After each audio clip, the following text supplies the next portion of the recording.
Assalamualaikum warahmatullahi wabarakatuh. Perkenalkan, nama saya Lilik Sugiarto, mahasiswa PPG 2023, kelas A, Akidah Akhlak, di Universitas Islam Negeri Syekh Ali Hasan Ahmad Ad-Dari Padang Sidimpuan atau UIN Syahadah. Baik anak-anak, untuk kali ini materi yang kita bahas yaitu tentang sifat wajib Allah, sifat mustahil dan jaiz Allah Subhanahu wa taala. Adapun sifat wajib bagi Allah ada berapa anak-anak? Siapa yang tahu? Ya, ada 20. Nah, jadi sifat wajib Allah ada 20. Apa saja?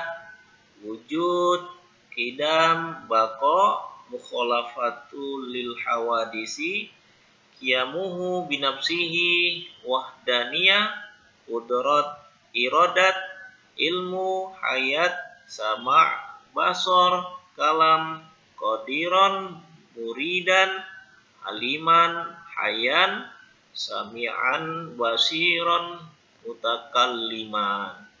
Nah, hafal anak-anak? Ya, ada yang hafal dan ada yang tidak. Silakan anak-anak untuk menghafal ya.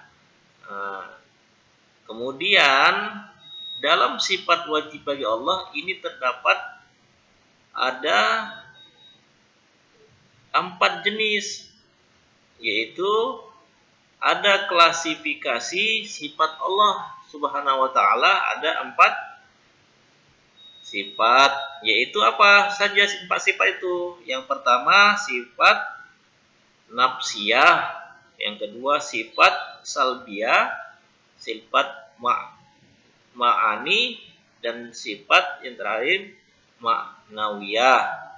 Nah, jadi ada 4 klasifikasi yang dimiliki Allah, sifat-sifat wajib. Nah, jadi apa saja anak-anak sekalian pengertian dari sifat nafsiyah?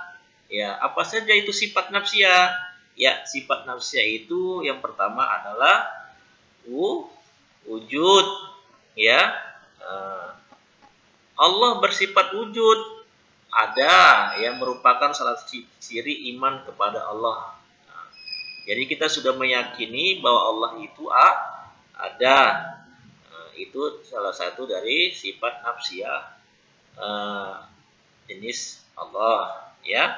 Baik, untuk berikutnya apa saja sifat berikutnya? Itu adalah sifat salbiyah. Apa itu sifat salbiyah? Yaitu menolak segala sifat-sifat yang tidak layak bagi Allah Subhanahu wa taala ya.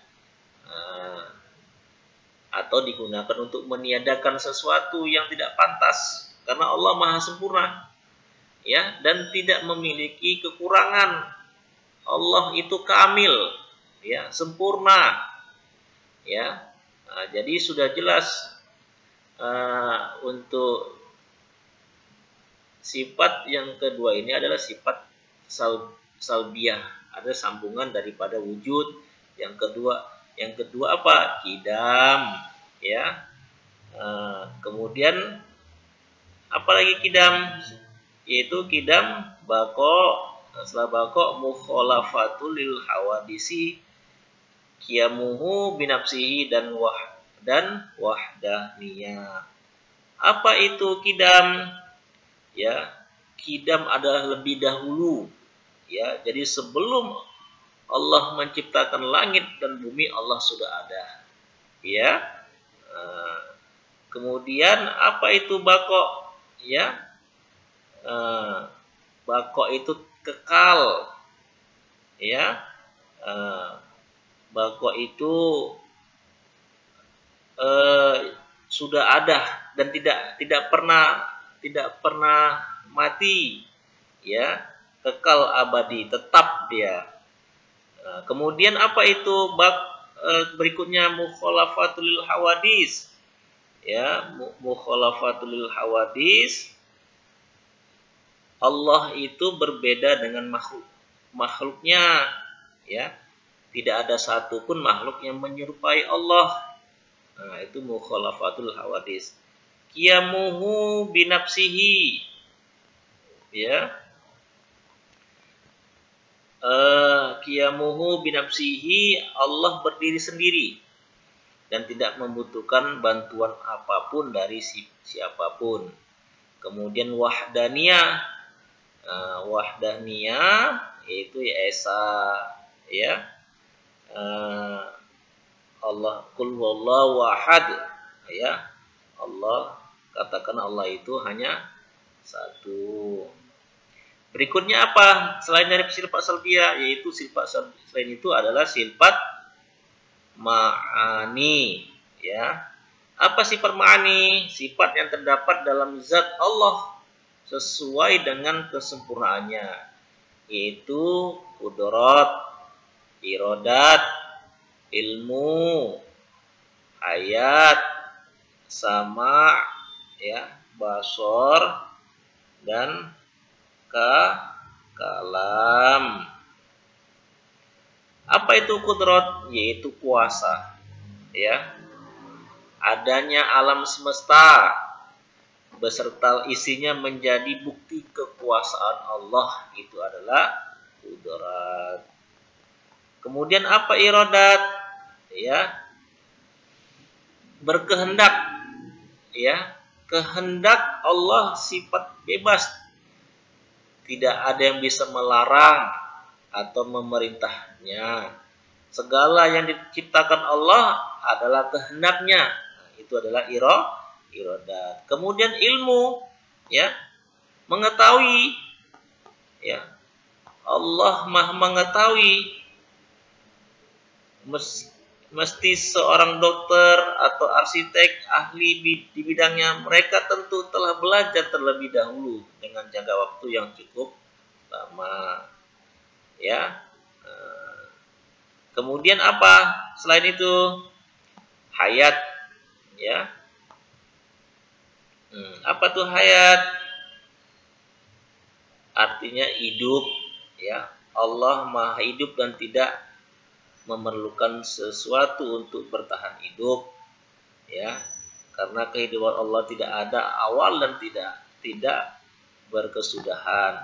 Tentu beda dengan manusia, tumbuhan, dan hewan.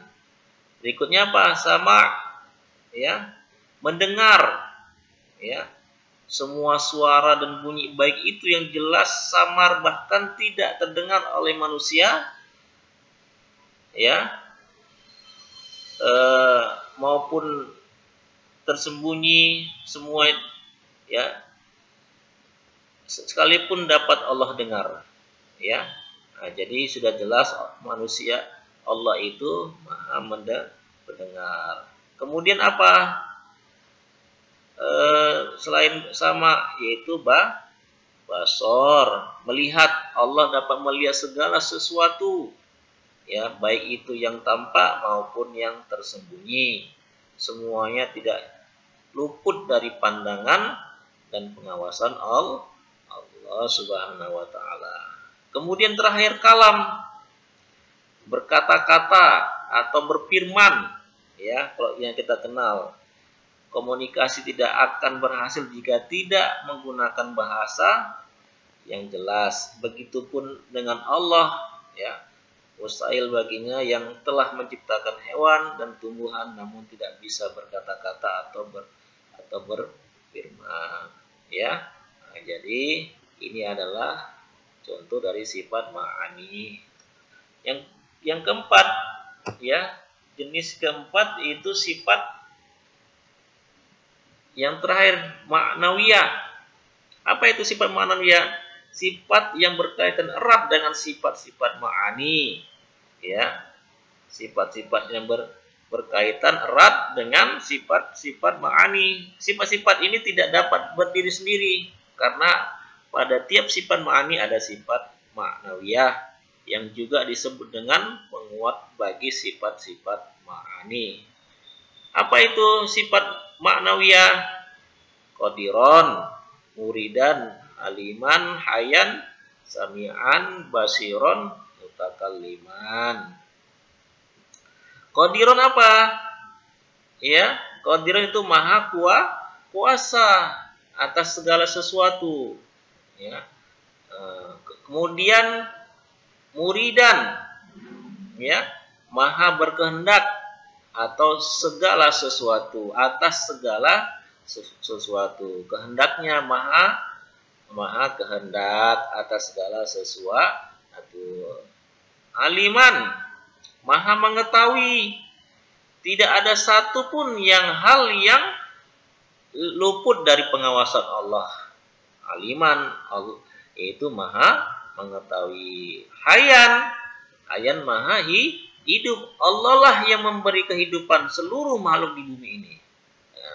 Ya, hayan. Jadi ingat, kita harus meyakini bahwa Allah lah yang menghidupkan kita. Kemudian sami'an, maha mendengar, ya, mendengar segala yang ada di muka bumi ini, ya, dengan suara-suara apapun mau bisik-bisik pasti terdengar. Nah, itu sami'an, Allah maha mendengar. Basiron, Allah maha melihat. Ya, Allah dapat melihat apa saja yang tampak maupun yang tersembunyi. Jadi kita kalau berbuat sesuatu itu harus berpikir ada yang mengawasin kita, yaitu Allah Subhanahu wa taala. Itu Allah maha melihat, yaitu basiron. Yang terakhir apa? Mutakalliman, ya, Allah maha berkata-kata atau berfirman, ya, Allah yang menurunkan Al-Quran, ya, nah, itu termasuk mutakalliman, firman Allah, ya, Allah yang memberi petunjuk kepada manusia, ya, melalui firman-Nya, yaitu mutakalliman, ya. Paham semuanya anak? Sifat wajib bagi Allah, ya. Jadi ini harus dipahami dan harus dijalankan, ya. Jadi anak-anak harus memahami dan juga mempraktekkan bahwasanya Allah itu maha besar, ya. Allah maha mengetahui segala sesuatu yang kita lakukan. Jadi kita meyakini, mengimani kita bahwasanya Allah itu maha besar. Baik, berikutnya, ya, selain dari sifat wajib bagi Allah, ada juga sifat mustahil bagi Allah, yaitu lawan dari sifat wajibnya. Ya, ada berapa? Tetap ada 20. Apa saja Nana?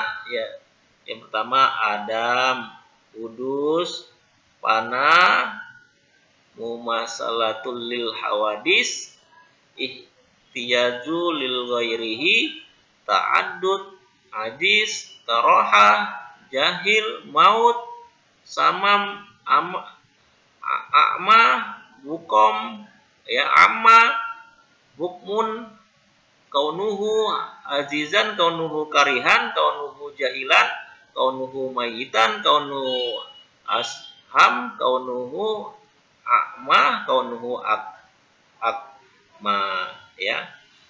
Ini adalah sifat mustahil bagi Allah, ya.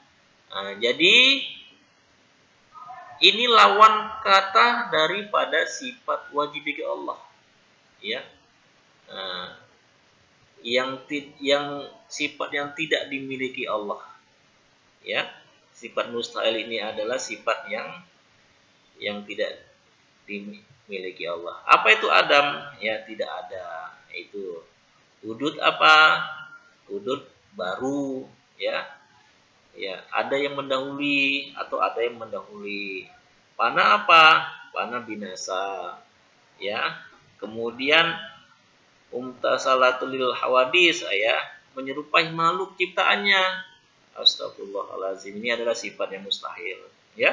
Kemudian ihtiyajul lil ghairihi, memerlukan yang lain. Nah, kemudian ta'adud, ya, berjumlah lebih dari satu. Astagfirullahalazim. Kemudian aziz, lemah, ya Allah. Karoha, terpaksa. Jahil, ya, bodoh. Kemudian maut, ya, mati. Kemudian sumam, tuli, amma, ya, buta, buk, bisu, kaunuhu aziz, ya, lemah, zat yang lemah. Kemudian kaunuhu karihan, zat yang terpaksa. Jahilan, zat yang bodoh. Maitan, zat yang mati. Kaunuhu asham, yaitu li. Kemudian amal yang serta kebalikan. Kaunuhu abkam, ya, bisu. Nah, jadi ini sifat mustahil bagi Allah. Nauzubillahi dzalik, ya. Kemudian selain dari sifat mustahil, ada yang sifat yang terakhir itu sifat jaiz Allah. Ya. Sifat jaiz Allah itu hanya ada satu, yakni, ya, apa itu? Fi'lu kulli mumkinin au tarkuha, ya. Atau Allah tidak mungkin berbuat segala sesuatu atau mungkin meninggalkannya, ya. Jadi kalau misalnya kita kalau memang tidak mungkin, ya kita harus meninggalkan saja, ya. Fi'lu kulli mumkinin au tarkuhu, kita tinggalkan, ya, tidak berbuat. Jadi kalau kita tidak mengerti, udah kita diam, tidak berbuat. Oleh karena itu Allah memilih kebebasan berbuat atau meninggalkan tanpa ada yang memaksa, ya. Oke, cukup, ya. Jadi sifat jaiz Allah ini pun bisa dilihat dari kehendak Allah dalam menjadikan seseorang yang rendah menjadi terhormat, ataupun yang sebaliknya. Hal yang merupakan bisa terjadi pada orang yang sehat, tiba-tiba Allah berkehendak untuk sakit. Ya. Contoh lain sifat jaiz Allah ini adalah dengan diutusnya para rasul ke dunia untuk menuntun kehidupan umat manusia. Meskipun mengutus para nabi dan rasul ini perlu untuk memberi kabar kepada manusia, namun bukan berarti wajib bagi Allah untuk mengutus lagi, karena bagaimanapun hal tersebut menjadi bagian dari kehendaknya, ya. Baik, jadi apa yang sifat yang kita teladani dari sifat jaiz Allah ini? Yaitu sifat yang kita teladani, yaitu tidak menyekutukan Allah, yang pertama. Yang kedua apa? Yakin terhadap semua yang ada di alam semesta dan ciptaan Allah semata, ya. Ciptaan Allah semata, ya. Jadi ini sifat yang kita teladani dari sifat jaiz bagi Allah. Baik, terima kasih anak-anak sekalian. Ini adalah materi untuk kali ini. Jadi saya mengharapkan kepada, ya, adik-adik untuk memahami dan menganalisa materi tentang sifat, wajib, mustahil, dan jaiz Allah Subhanahu wa ta'ala. Nah, jadi apa kesimpulan dari mempelajari ini? Adalah untuk memperkuat iman dan keyakinan kita terhadap Allah Subhanahu wa ta'ala, yaitu memahami kebesaran dan keagungan Allah Subhanahu wa ta'ala sebagai pencipta alam semesta, mengenal batasan-batasan dan karakteristik Allah Subhanahu wa ta'ala, yaitu mengetahui juga sifat yang tidak mungkin pada Allah, ya, Subhanahu wa ta'ala, serta meneladani sifat Allah Subhanahu wa ta'ala dalam kehidupan sehari-hari, ya. Nah, jadi semua gerak-gerik, semua kehidupan kita itu semua dipantau oleh Allah Subhanahu wa taala. Jadi harus berhati-hati untuk melakukan kejahatan, ya. Karena kita terpantau oleh Allah Subhanahu wa taala dimanapun dan berada di sembunyi jauh pun kita tetap dipantai Allah Subhanahu wa taala. Dengan memahami sifat-sifat Allah Subhanahu wa taala, kita dapat mengembangkan sikap dan perilaku yang lebih baik dalam kehidupan sehari-hari dan menjalankan ibadah dengan lebih baik pula. Ya, sekian. Terima kasih anak-anak. Sampai di sini silakan anak-anak untuk ya menganalisis, ya silakan anak-anak untuk berdiskusi, ya, untuk menjelaskan, ya, untuk memberi contoh, ya, dari sifat-sifat wajib Allah ini. Ya, terima kasih. Jangan lupa ya belajar yang rajin, yang giat, sehingga dapat jangan lupa ya untuk tetap menjaga kesehatan, ya. Jadi terus giat belajar. Sekian, terima kasih. Assalamualaikum warahmatullahi wabarakatuh.